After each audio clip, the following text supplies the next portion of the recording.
योगी जी, आपको याद होगा, और जब मैं आपसे मिलता हूं मैं थोड़ी सी लिबर्टी लेता हूं, खुलकर बात पूछ लेता हूं। 3 साल पहले आपसे मुलाकात हुई थी, अयोध्या सरयू के तट पर इंटरव्यू किया था आपके साथ मैंने, और आपने उस बार बुलडोजर की बात कही थी और एक तरह से खलबली मच गई थी उसमें।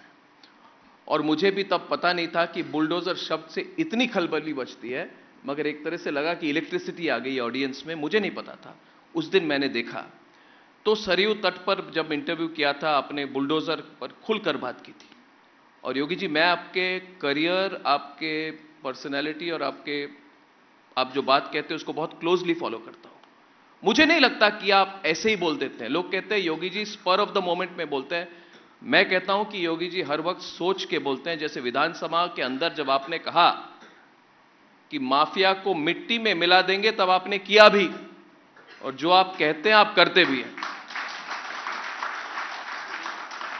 आप डायरेक्टली बात करते हैं और डायरेक्टली करते भी हैं। और फिर आपने कहा बटेंगे तो कटेंगे, नेक रहेंगे, एक रहेंगे तो नेक रहेंगे। आपको क्लोजली फॉलो करता हूं। आपने संभल की बात की, मैंने भी संभल में कई सारे रिपोर्टर भेजे थे। आपका पूरा अप्रोच है हिंदू एकता, राष्ट्रीय एकता। और मेरा इशारा नहीं, मेरा सवाल संभल को लेकर है। और ये सवाल बहुत लोगों के मन में है योगी जी, सिर्फ मेरे मन में नहीं है, क्योंकि संभल में जो हुआ, विधानसभा चुनाव जो उपचुनाव हुए थे उसके एक दिन बाद हुआ।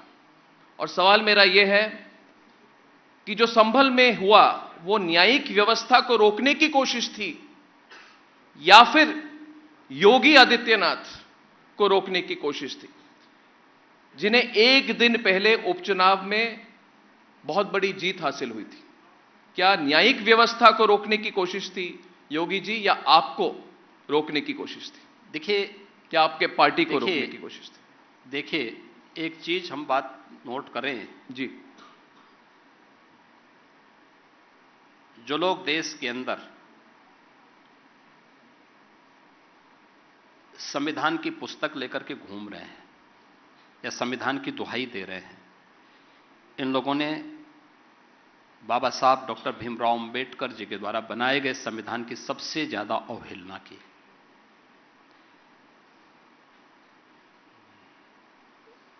बाबा साहब भीमराव अंबेडकर जी ने 26 नवंबर 1949 को जो संविधान का ड्राफ्ट तैयार करके संविधान सभा को सौंपा था, जैसे 26 जनवरी 1950 को भारत ने पूरे देश के अंदर लागू किया, पूरे देश यानी लागू किया जिस संविधान को जी, उस संविधान में कहीं भी सेकुलर और सोशलिस्ट शब्द नहीं है, प्रियम्बल में नहीं है। जी नहीं, मूल प्रति को अगर आप देखेंगे जी, कहीं नहीं है। यह शब्द, ये दोनों शब्द भारत की संविधान की मूल आत्मा पर प्रहार करते हुए कांग्रेस ने तब डाला जब देश के अंदर इमरजेंसी लागू थी। संविधान का गला घोंट करके जो शब्द डाले गए हों, वो भारत की संविधान की आत्मा कैसे हो सकते हैं? जी। एक तो जो लोग भारत के संविधान की मूल भावनाओं का ही विरुद्ध आचरण करते हों, जी, उन लोगों से उम्मीद करना कि वे भारत के न्यायालय का सम्मान करेंगे, उनसे उम्मीद करना कि भारत के लोकतंत्र का सम्मान करेंगे, ये सब क्या है? क्या हल्ला बोल का नारा, क्या ये संवैधानिक नारा था? ये लूट खसोट करना, तोड़ फोड़ करना, बेटियों की सुरक्षा के साथ खिलवाड़ करना, व्यापारियों की सुरक्षा पे सेंध लगाना, क्या ये संवैधानिक था? क्या यही तो होता था समाजवादी पार्टी की सरकार के समय। इन लोगों से क्या उम्मीद आप करते हैं? कोई उम्मीद पहले भी नहीं थी, आज भी नहीं। इन्होंने कभी नहीं माना। देखिए, हम तो धन्यवाद देना चाहेंगे माननीय उच्चतम न्यायालय को, जिन्होंने सर्वसम्मति से अयोध्या में से राम जन्मभूमि से जुड़े हुए वर्षों के विवाद का जी, एक सर्वसम्मत समाधान दिया है और हमेशा के लिए विवाद शांत हुआ।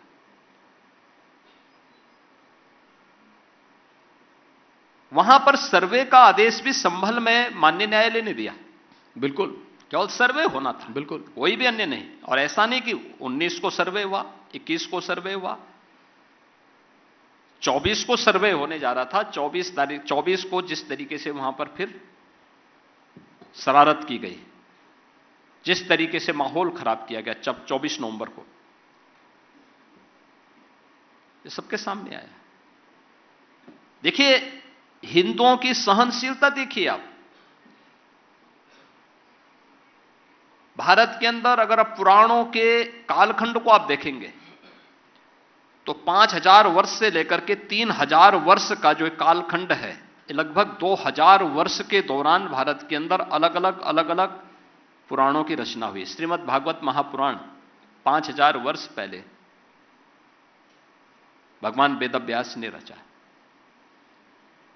और उसके बाद उन्होंने पुराणों और उपपुराणों की रचना करने की एक नई श्रृंखला को, एक नई शैली को जन्म दिया, आगे बढ़ाया, वो परंपरा आगे बढ़ी। 5000 वर्ष पहले मैं पूछना चाहता हूं, 5000 वर्ष पहले श्रीमद् भागवत महापुराण में भी और उसके बाद भी अन्य अनेक अवसर पर हमारा शास्त्र इस बात का उल्लेख करता है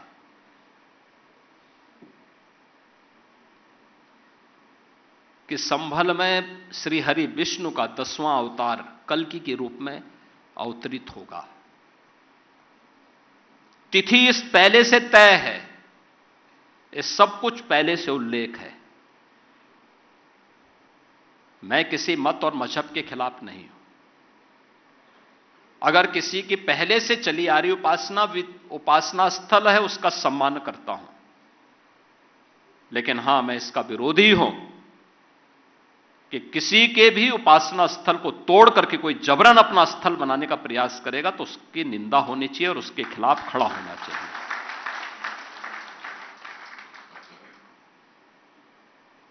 उसके खिलाफ समुदाय को, समाज को खड़ा होना चाहिए। जो अपनी आने वाली पीढ़ी के भविष्य को उज्जवल बनाना चाहता है, उन सबको खड़ा होना चाहिए, बोलना चाहिए।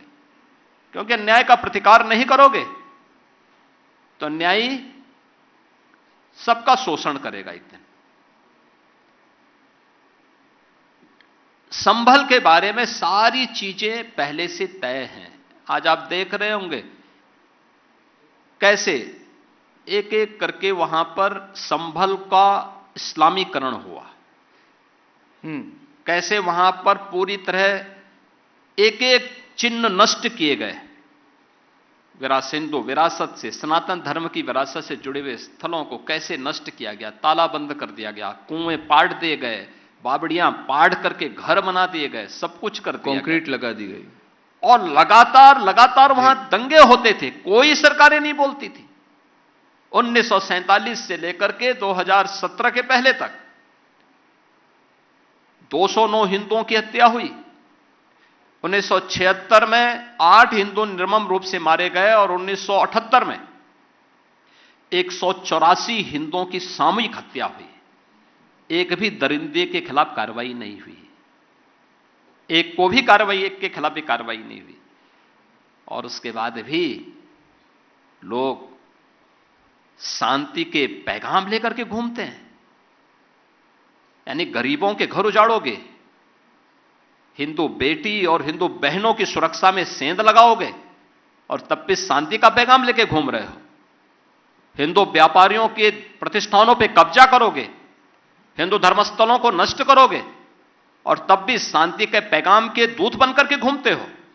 इस चेहरे को उजागर किया जाना चाहिए और सबके सामने चीजें आनी चाहिए। अगर कोई दरिंदा है तो उस दरिंदे को सार्वजनिक रूप से जनता के सामने खड़ा किया जाना चाहिए। और संभल में भी कहीं ना कहीं ये अलग अलग कालखंड में हुआ था। याद रखना, आईने अकबरी में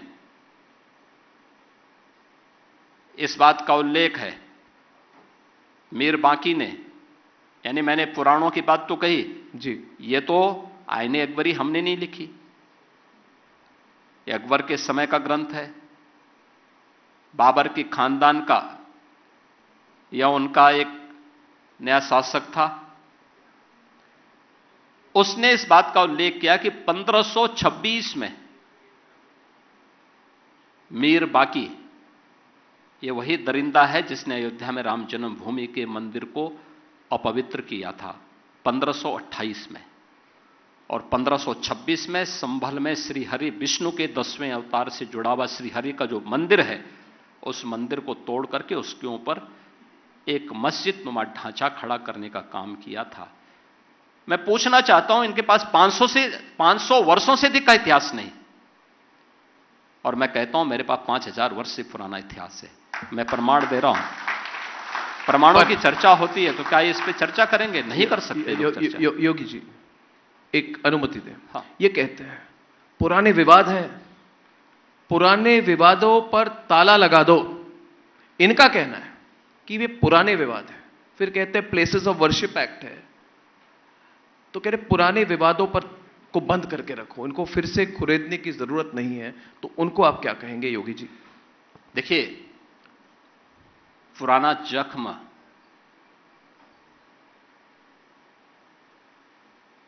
का उपचार होना बहुत आवश्यक है, नहीं तो कैंसर हो जाता हो। उसका समाधान होना बहुत आवश्यक है, क्योंकि ये उपचार की प्रक्रिया के साथ, अन्यथा कितनी भी कीमोथेरेपी और रेडियोथेरेपी आप देते रहेंगे, उसका समाधान नहीं होने वाला है। सर्जरी एक बार होगी और उस सर्जरी के लिए हमें तैयार रहना होगा। सर्जरी थोड़ा कितना भी बड़ा क्यों ना हो, अगर एक बार कायदे से सर्जरी हो जाएगी तो नए सिरे से फिर वह आगे बढ़ेगा। और मुझे लगता है कि इस प्रकार के विवादों का समाधान का रास्ता हमें आगे बढ़ाना चाहिए। जितना महत्व है संभल का मंदिर वहां बननी चाहिए फिर से। मैं एक सीधा सवाल है कि मैं पूछना चाहता हूं, मंदिर अगर आईने अकबरी मंदिर बननी चाहिए संभल में योगी जी? आईने अकबरी इस बात को प्रमाणित कर रहा है कि यहां पे श्रीहरि के मंदिर को तोड़ करके कोई एक ढांचा खड़ा किया गया है, तो लोग अपनी आत्मा को एक बार झकझोरें, देखें, उसको स्वीकार करें। जी, बीमारी को समय रहते स्वीकार कर लेना चाहिए, नहीं तो दिक्कत खड़ा करता है। ये आपने बहुत बड़ी बात कही, इशारा नहीं बहुत डायरेक्टली बात कही। यही बहुत अच्छा लगता है आपको, जो सीधे तरीके से आप बात करते हैं।